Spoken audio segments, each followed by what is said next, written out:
Hello class. Today I'm going to be talking about why the current banking system is broken and why we need to go back to only cash transactions. Now I know I should probably be teaching you not my opinion, but this is the truth. This is what is happening.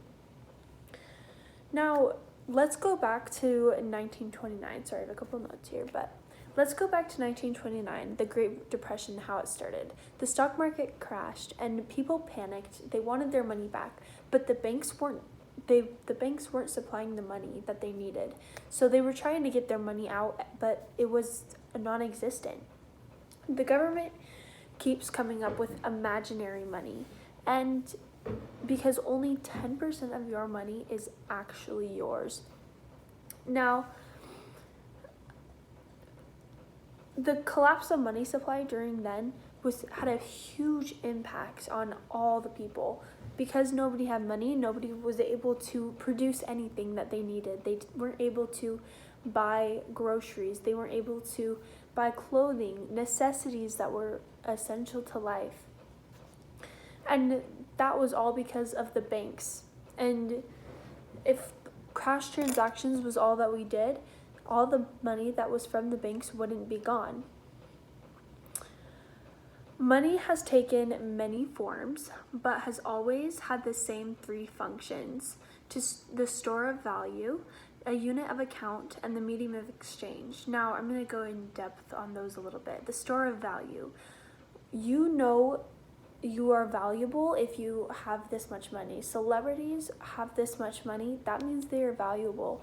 People know that if they're going to go rob a house, they're going to go rob that house because they have money.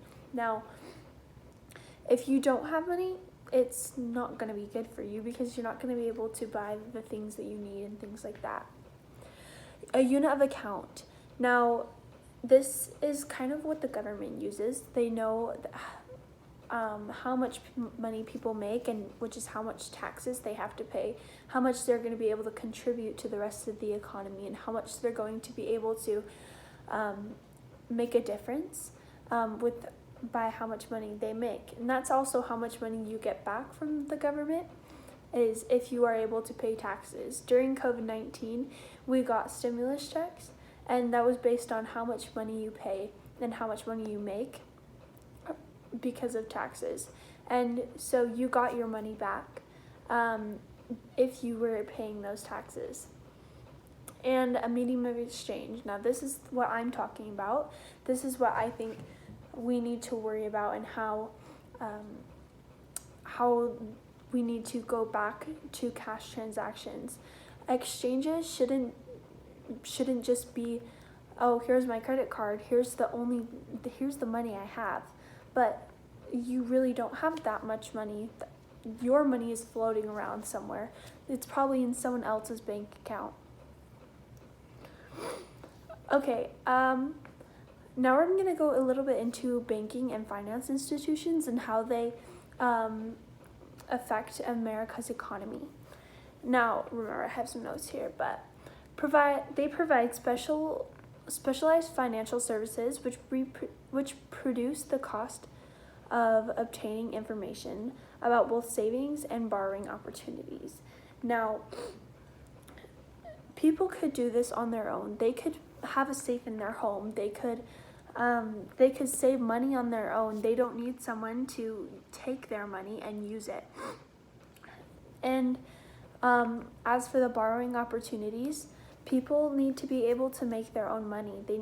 They should be able to have the cash that they earned, and it shouldn't be a collective thing.